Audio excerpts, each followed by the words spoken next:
चलिए आज हम सभी लोग समास को देखेंगे। समास की पहले तो हम डेफिनेशन को समझते हैं, समास होता क्या है। तो दो शब्दों के मिलने से जो विकार उत्पन्न होता है उसे हम समास कहते हैं। क्या? दो सार्थक शब्दों के मिलने से जो विकार उत्पन्न होता है उसे हम समास कहते हैं। संधि हमने पहले पढ़ चुके हैं। संधि में क्या था? दो सार्थक वर्णों के मिलने से जो विकार उत्पन्न होता है उसे हम संधि कहते हैं। तो मोस्टली समास 6 प्रकार के होते हैं। पहला है तत्पुरुष समास,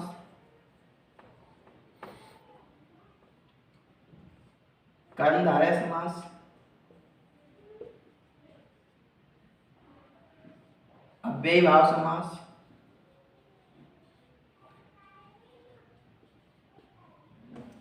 नेक्स्ट है द्वंद्व समास, द्विगु समास और नेक्स्ट है आपका बहुब्रीहि समास।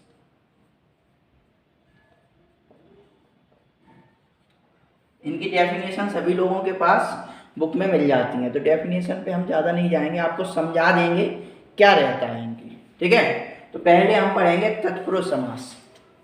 तत्पुरुष समास में क्या होता है? जिस समास में दूसरा पद प्रधान होता है और पहला पद गौण होता है। गौण माने क्या होता है? पहले पद अस्थायी रूप से दिखता नहीं है, पहला पद गौण होता है, उसे हम तत्पुरुष समास कहते हैं। लास्ट में हम आपको इसको पहचानने की एक ट्रिक बताएंगे जो हम अभी सभी लोगों को दिख रहा होगा उसमें। ठीक है, तो उसको हम लास्ट में बताएंगे कैसे ट्रिक से पहचानते हैं। तो तत्पुरुष समास किसे कहते हैं? तो जिस समास में दूसरा पद या उत्तर पद प्रधान होता है, उत्तर पद प्रधान होता है और पहला पद गौण होता है, उसे हम तत्पुरुष समास कहते हैं। तत्पुरुष समास 6 प्रकार के होते हैं, 6 से ज़्यादा भी होते हैं। जैसे आप लोगों ने 6 तो विभक्तियां ही होती हैं, संस्कृत में 6 विभक्तियां होती हैं और हिंदी में 7 विभक्तियां होती हैं।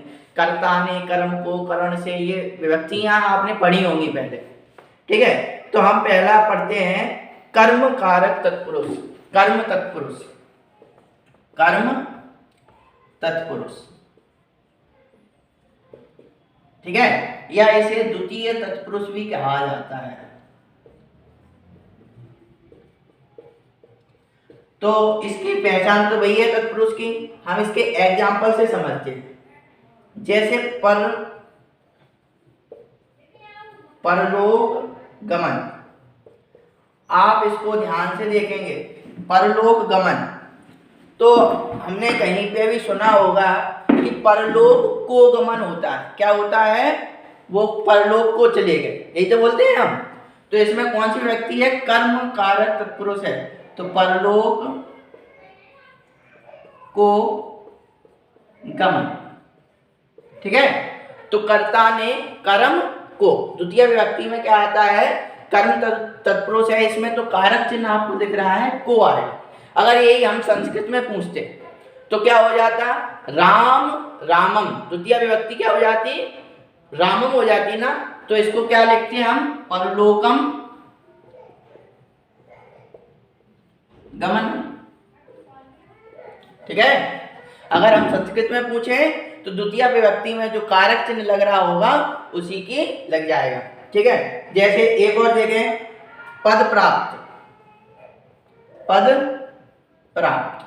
तो पद प्राप्त में आप देखेंगे पद को प्राप्त होता है, पद का प्राप्त नहीं होता है। कारक सभी को हमें पुट करके देखना है, पर पद में प्राप्त नहीं हो सकता, पद के लिए प्राप्त नहीं हो सकता है, तो पद को प्राप्त होता है। तो हम इसमें क्या लगाएंगे? कारक चिन्ह, पद को प्राप्त। आपके में हाई स्कूल वगैरह में आपने देखा होगा डायरेक्ट तत्पुरुष ही पूछ लेते हैं, ये कौन सा तत्पुरुष है। ठीक है कि नहीं? ये है करण कारक तत्पुरुष, करण तत्पुरुष, करण तत्पुरुष। आपने अगर कारक चिन्ह संस्कृत में पढ़े होंगे तो करण तत्पुरुष में क्या रहता है? कर्ता ने, कर्म को और करण से होता है। क्या तृतीय विभक्ति है? इसमें क्या है? तृतीय विभक्ति है। तो तृतीय तत्पुरुष कह देंगे यहाँ पे, ठीक है। तो इसमें कारक चिन्ह क्या लगेगा, से लगेगा। जैसे इसका उदाहरण देखेंगे, भय, भयाकुल, तो भय का आकुल तो होगा नहीं, कारक चिन्ह हम सभी देखेंगे। भय को आकुल होगा नहीं, भय में आकुल होगा नहीं, भय से आकुल होता है। क्या होता है, भय से आकुल। तो इसमें क्या हो जाएगा, भय से आकुल, ठीक है। और अगर यही संस्कृत में पूछ लेते तो क्या हो जाता, तृतीय विभक्ति में क्या, राम, रामम, रामेन, तो रामेन में क्या हो जाएगा, भयेन, भयेन आकुल, ठीक है। हम शोकाकुल, तो इसमें क्या हो जाएगा, शोक से आकुल, क्या हो जाएगा, शोक से आकुल, ठीक है। समझ में आ रहा होगा करण तत्पुरुष के बारे में। इसके बाद क्या आएगा, चतुर्थी विभक्ति होती है संप्रदान।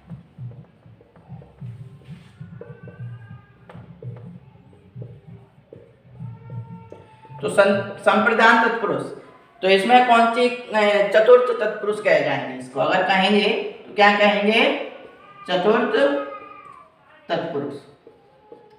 तो चतुर्थ तत्पुरुष में क्या हो जाएगा, चतुर्थी व्यक्ति क्या होती है, कारक चिन्ह, कर्ता ने कर्म को करण से संप्रदान के लिए, क्या होता है, के लिए कारक चिन्ह इसका होता है। तो देवालय, जैसे आपको मिला देवालय, तो देव के लिए आलय, मतलब क्या है, देव के लिए, आलय माने होता है घर, ठीक है। तो इसमें क्या हो जाएगा, देव के लिए आलय, ठीक है। अगर संस्कृत बनाने तो चतुर्थी व्यक्ति राम, रामम, रामेन, रामाय, तो देवालय, देवाय, आलय, ठीक है। जैसे आप देखेंगे डाक गाड़ी, डाक गाड़ी, तो क्या हो जाएगा, डाक के लिए गाड़ी। ऐसे ऐसे आपको भाई भी मतलब कंफ्यूजन के लिए, जैसे आप कभी किसी से पूछना पकौड़ी में कौन सा समास है, कोई हंस के आपकी बात टाल देगा, पर उसमें भी तत्पुरुष समास है, ठीक है। पक के ओढ़ी, क्या होगा, पक के ओढ़ी। आपको हम लास्ट में बताएंगे, खाने पीने की चीजें आ जाएं तो हमेशा वो तत्पुरुष में ही जाएंगे। पकौड़ी, दही बड़ा, ये सभी किस में आएंगे, तत्पुरुष में आएंगे। संप्रदान के बाद आएगा हमारा, भाई देखो खाने पीने से चीजें रिलेटेड वो तत्पुरुष समास होता है, ठीक है। अपादान तत्पुरुष, अपादान तत्पुरुष, तो कर्ता ने कर्म को करण से संप्रदान के लिए, अपादान से अलग होने के लिए, कोई चीज किसी से अलग होती है, जैसे वृक्ष से पेड़ पत्ते गिरते हैं, तो वृक्षात पत्रम पतति, पंचमी तत्पुरुष हो जाएगा।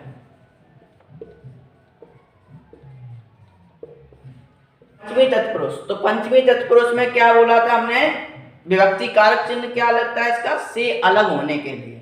कोई चीज किसी से अलग होती है तो गुणहीन, गुणहीन, तो इसका समास विग्रह क्या हो जाएगा, गुण से हीन, मतलब वो अलग हो रही है, गुण अलग हो रहे हैं, ठीक है कि नहीं। तो अलग जब कोई चीज होती है तो कौन सा तत्पुरुष होता है, अपादान तत्पुरुष आ जाए या पंचमी तत्पुरुष आ जाए, कोई भी आ सकता है, तो गुण से हीन। जैसे आप नेक्स्ट देखेंगे पदभ्रष्ट, पथभ्रष्ट, तो क्या हो जाएगा, पथ से भ्रष्ट, ठीक है। तो इसमें क्या हो जाएगा, गुणात हीनः। अगर संस्कृत में बनाएंगे तो इसका क्या हो जाएगा, आपने अगर राम के शब्द रूप पढ़े होंगे तो पंचमी व्यक्ति राम, रामम, रामेण, रामाय, रामत, रामस्य, रामे, रामा, तो गुणात हीनः, गुणहीन, ठीक है। तो अब नेक्स्ट हम देखेंगे संबंध हिमालय। अब इसको हम देखेंगे हिमालय, तो इसका क्या हो जाएगा, हिम, हिम माने होता है बर्फ, का आलय, आलय माने घर, तो हिम माने बर्फ का घर, ठीक है। तो अगर हम ये इसमें करते संस्कृत में तो क्या हो जाता, षष्ठी व्यक्ति राम राम रामेण रामाय रामत रामस्य हो जाता, क्या आ जाता, रामस्य। तो राजस्य पुत्रः, ठीक है, अगर संस्कृत होता तो ये हो जाता क्या, हिमस्य आलय, ठीक है। अगर संस्कृत में बनाएंगे तो भी यही रहेगा, अधिकरण तत्पुरुष, अधिकरण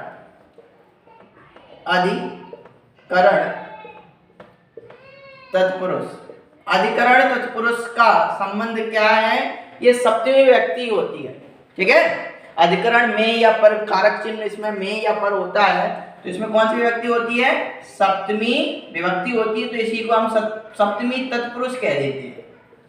क्या कह देते हैं, सप्तमी तत्पुरुष। तो इसका क्या हो जाएगा, पुरुषोत्तम, पुरुषोत्तम।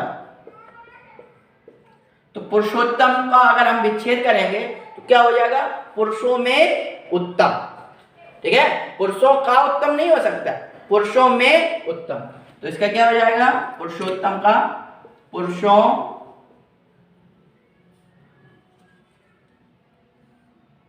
पुरुष में उत्तम, जो पुरुष में है उत्तम उसे हम कहेंगे पुरुषोत्तम। और अगर संस्कृत में बनाएंगे तो सप्तमी व्यक्ति राम राम रामेण रामाय रामत रामश रामे, तो पुरुषे उत्तम, ठीक है। जैसे आप देखेंगे, और रणवीर, रणवीर, तो रणवीर में क्या हो जाएगा, रण में वीर, क्या, रण का वीर नहीं होता, रण पर वीर नहीं होता, ठीक है। जो सेंस निकलेगा हम उसी पे अलग करते चले जाएंगे।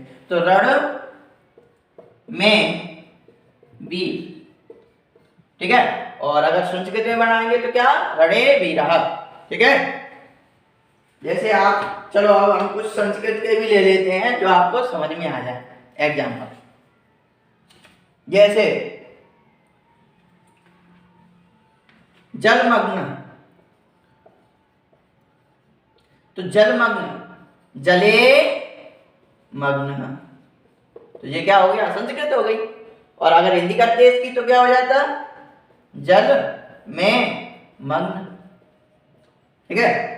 जैसे आप नेक्स्ट देखेंगे, कार्य कुशल, कार्य कुशल, क्या हो जाएगा, कार्य कुशल। हिंदी देखेंगे तो क्या हो जाएगा, कार्य में कुशल,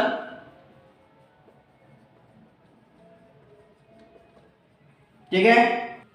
एक नंच तत्पुरुष और होता है, नंच तत्पुरुष में क्या होता है, ना माने नहीं होता है, ना माने क्या होता है, नहीं होता है, नहीं। तो इसमें पहला वर्ड ना आ जाएगा, क्या आ जाएगा, ना आ जाएगा। जैसे अधर्म, अधर्म, तो क्या हो जाएगा इसके, अगर संस्कृत में करेंगे अधर्मम तो क्या हो जाएगा इसका, ना धर्म, ठीक है। और अगर इसी को संस्कृत में ना लेकर हिंदी में लेते हैं तो क्या होगा, अमंगल, अमंगल, तो क्या हो जाएगा, मंगलम कर दो तो संस्कृत बन गया, ठीक है। संस्कृत और हिंदी है तो एक ही चीज, मंगलम। संस्कृत हिंदी की जननी है, माँ है, तो जब माँ है तो उससे रिलेटिव ही होगी। तो अमंगलम माने ना मंगल, जिसका मंगल ना, तो ये हमारा नंच तत्पुरुष समास है। चलिए अब हम देखेंगे कर्मधारय समास। तो कर्मधारय समास की थोड़ी एक डेफिनेशन पढ़ लेते हैं, उसकी क्या है। तो इसमें क्या है, जिस यह समास रचना की दृष्टि से तत्पुरुष ही है, ठीक है। तत्पुरुष, वैसे समास 4 ही प्रकार के होते हैं, ये तत्पुरुष में ही आ जाता है कर्मधारय, ठीक है। इसमें क्या है, दूसरा पद प्रधान होता है, मतलब उत्तर पद प्रधान होता है, लेकिन दूसरा पद कर्मधारय तत्पुरुष में पहला पद विशेषण एवं विशेष्य की विशेषता बताता हो। मतलब क्या है, इसमें विशेषण विशेष्य होता है, पहले पद दूसरे पद की विशेषता बता रहा हो तो उसे हम कर्मधारय समास कहते हैं। जैसे आप देखेंगे स्वर्ण, स्वर्ण, स्वर्ण कमल। तो इसमें क्या है विशेष, आप बता सकते हैं कोई विशेष क्या है इसमें? कमल की विशेषता क्या बता रहा है? कमल कैसा है? स्वर्ण के समान। ठीक है, विशेषण क्या है? विशेषण है स्वर्ण और विशेष क्या है? कमल। तो इसका क्या है होगा? स्वर्ण है जो कमल। क्या है? स्वर्ण है जो कमल। तो पहला पद क्या है? विशेष्य। दूसरा पद क्या है? विशेषण। तो जो पद विशेषण विशेष्य की विशेषता बताता हो उसे हम कर्मधारय समास कहते हैं। जैसे आप देखेंगे सज्जन, सज्जन, सज्जन। अगर कोई बता सकता है इसमें सज्जन में अब सज्जन में ये क्या है? विशेष जन है और विशेषण क्या है? विशेषण क्या है? सत। सत है जो जन। क्या है? सत है जो जन। ठीक है, जैसे नील कमल, नील कमल, नीला है जो कमल। क्या हो जाएगा इसका? नीला है जो कमल। तो इसमें क्या है? विशेष कमल है और विशेषण क्या है? नीला। तो समझ में आया होगा। अब इसी को हम संस्कृत में देखेंगे तो क्या हो जाएगा? रक्तपीत, रक्तपीता। तो क्या हो जाएगा? रक्तस्य, रक्तस्य पीत। ठीक है, समझ में आ रहा है? रक्त क्या है? विशेषण है। पीत क्या है? विशेष्य। जो विशेषण जिसकी विशेषता बताई जा रही है उसे हम कर्मधारय समास कहते हैं। जैसे घनश्याम, घन श्याम। तो घन इव श्याम। घन माने जो बादल हैं, कैसे हैं? श्याम की तरह काले। अब हम देखेंगे अव्ययी भाव समास। अव्ययी भाव समास, इस समास जिस सामासिक पद का पहला पद प्रधान हो और अव्यय हो वह क्या कहलाते हैं? अव्ययी भाव समास कहलाते हैं। जैसे हाथों, हाथ। तो इसमें क्या हो जाएगा? हाथ ही हाथ में।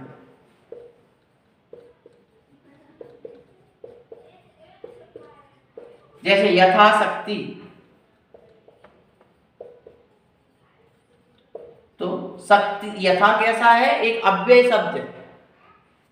यथा शक्ति, यथा मतलब शक्ति के अनुसार। क्या? शक्ति के अनुसार। ठीक है, अब ये आजन्म, इसमें कंफ्यूजन ना होना क्योंकि अजन्म वो अलग था, उसमें छोटा आवरण। आजन्म है तो आपका कौन सा समास है? अव्ययी भाव समास है। आ माने, इसमें आ माने निकलेगा जन्म से लेकर। क्या निकलेगा? जन्म से लेकर। आजन्म जन्म तक चलने वाला होते हैं, अजन्म में है। ये चीजें तो अजन्म सीखने वाली है। प्रतिध्वनि, प्रतिध्वनि, ध्वनि ही ध्वनि। क्या? ध्वनि की ध्वनि। ठीक है, प्रति क्या है? होता है, प्रति माने होता है बार बार। ठीक है, अव्यय है ना, प्रति, प्रति अव्यय है इसलिए। जैसे एक और देखेंगे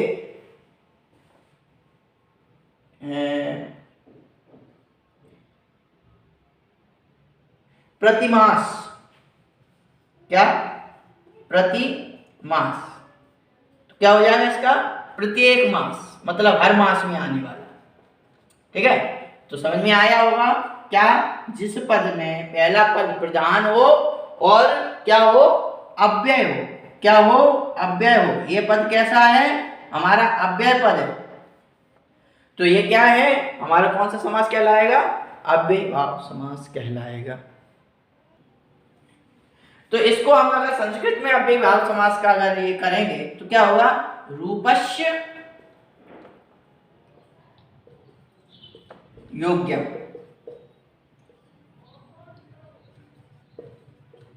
ठीक है, जैसे और कोई देखते हैं,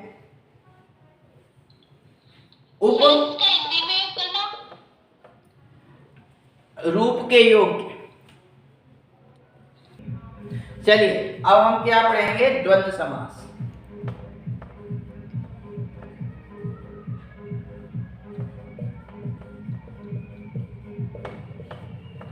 तो द्वंद्व समास की पहले एक हम डेफिनेशन पढ़ लेते हैं।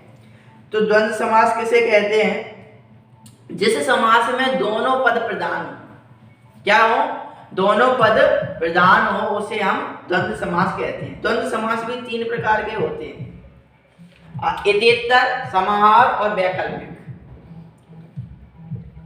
इतेत्तर, समाहार और वैकल्पिक। अब पहले हम पढ़ेंगे, पहले हम देखेंगे इतेत्तर द्वंद्व समास किसे कहते हैं।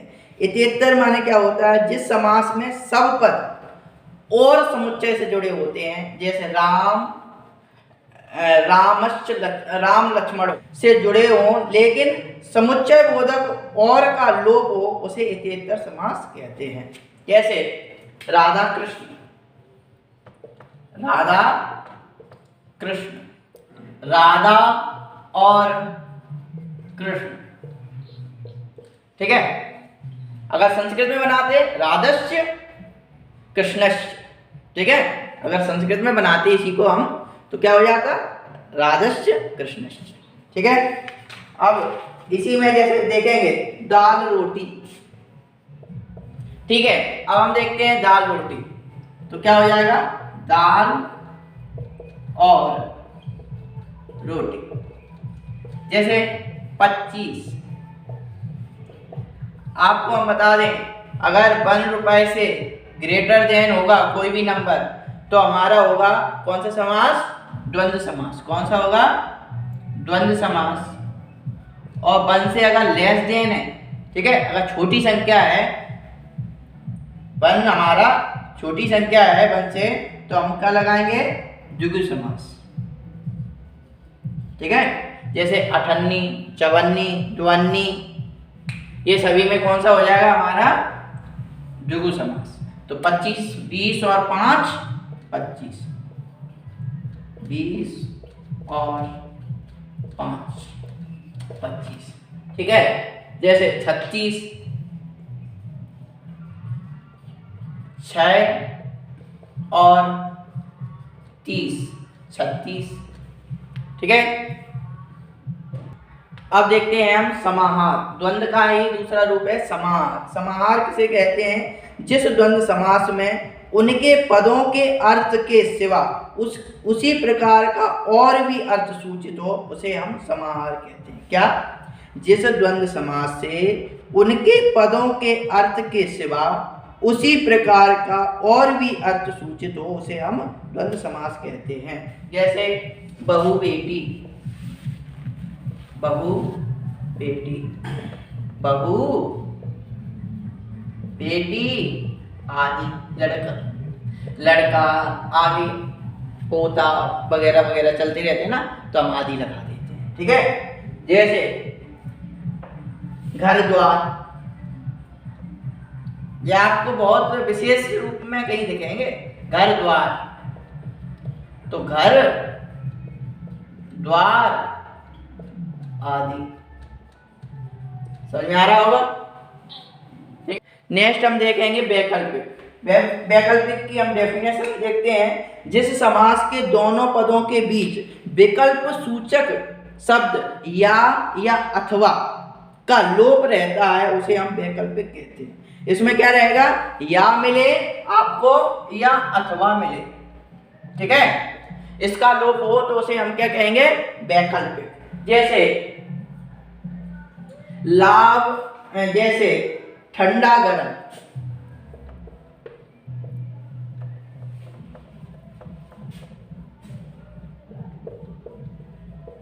तो क्या कहेंगे, ठंडा पियोगे क्या गरम? ये जो पूछते हैं ठंडा या गरम, दोनों तो कोई देता नहीं है, ठंडा या गरम। जैसे लेकिन सुख दुख, तो इसमें हम ऐसे ही तो पूछेंगे, सुख और दुख तो नहीं होता है ना, सुख या तो सुख मिलेगा या दुख मिलेगा, तो क्या हो जाएगा, सुख या दुख। नेक्स्ट जैसे लेन देन, लेन देन, तो इसमें क्या होगा, लेन या फिर देन। ठीक है, इसमें या आ जाए वो कौन सा है।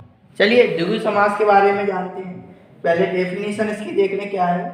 जिस सामासिक पद का पूर्व पद संख्यावाचक विशेषण हो उसे हम द्विगु समास कहते हैं। मतलब पहला पद कैसा हो, संख्यावाचक हो, कोई भी संख्या आ जाए हमारी। ठीक है, जैसे त्रिभुवन, त्रिभुवन, तीन भुवनों का समूह।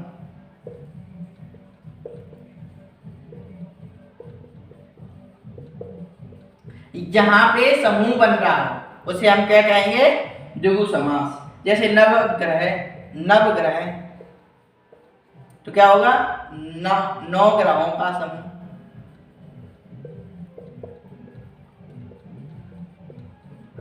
ठीक है, जैसे पंचवटी, तो इसको संस्कृत में बनाएंगे तो पंचानाम बटानाम समाहारा। ठीक है, और हिंदी में 5 बट वृक्षों का समूह। ठीक है, जैसे एक और देखेंगे चवन्नी, आपके लिए बहुत इंपोर्टेंट है। अभी हमने बताया था चवन्नी में क्या, एक से अगर छोटी संख्या आ जाए तो हमारी कौन सी है, द्विगु समास है। 4 आनों का समूह, क्या हो जाएगा, 4 आनों का समूह। ठीक है, नेक्स्ट हम देखेंगे दोपहर, 2 पहरों का समूह। दो पहर मिलते हैं तो उसे हम क्या कहेंगे, दो पहरों का समूह, अर्थात द्विगु समूह। चलिए अब हम देखते हैं बहुब्रीहि समास। बहुब्रीहि समास की क्या डेफिनेशन है। इस समास में ना तो पूर्व पद प्रधान होता है और ना ही उत्तर पद प्रधान होता है, दोनों ही पद गौण होते हैं। जैसे चतुर्भुज, पहली बात इसकी क्या है, आप पहचान कर सकते हैं अगर किसी भी भगवान से रिलेटेड लग रहा हो, हमारे कोई भी भगवान, गणेश जी, शंकर जी, भोले बाबा, कोई भी हो, तो हमारा कौन सा समास हो जाएगा, बहुब्रीहि समास हो जाएगा। चतुर्भुज, चतुर्भुज, 4 भुजाएं हैं जिसकी, 4 भुजाएं हैं, अर्थात किसकी हैं, ब्रह्मा जी की। ठीक है, विष्णु, 4 मुख है ब्रह्मा जी के। ठीक है, जैसे चतुर्मुख होता तो ब्रह्मा जी आ जाएगा। जैसे ब्रजेश, ब्रजेश, ये इंपोर्टेंट, ब्रजेश वह जो ब्रज के ईश हैं, अर्थात कृष्ण, कृष्ण भगवान ब्रज के ईश हैं, ईश्वर। ठीक है, जैसे एक और देखें त्यंबक, त्यंबक माने जिनके 3 अंबाएं हैं, अंबाएं हैं, अर्थात शिव जी। ठीक है, जैसे सती, सतीश, बहुत इंपॉर्टेंट है ये प्रश्न, आपको नहीं मिलेंगे कहीं। सतीश, सतीश में कौन हो जाएगा, वह है जो सती के ईश माने ईश्वर, जो सती के कौन है, ईश्वर के ईश हैं, अर्थात शिव जी। चतुर्मुख, ठीक है, 4 हैं मुख जिसके, अर्थात ब्रह्मा जी। लंबोदर, लंबा है उधर जिसका, अर्थात गणेश जी। ठीक है, तो चलिए अब हम समास को ट्रिक से कैसे याद करते हैं ये देखते हैं। क्या है,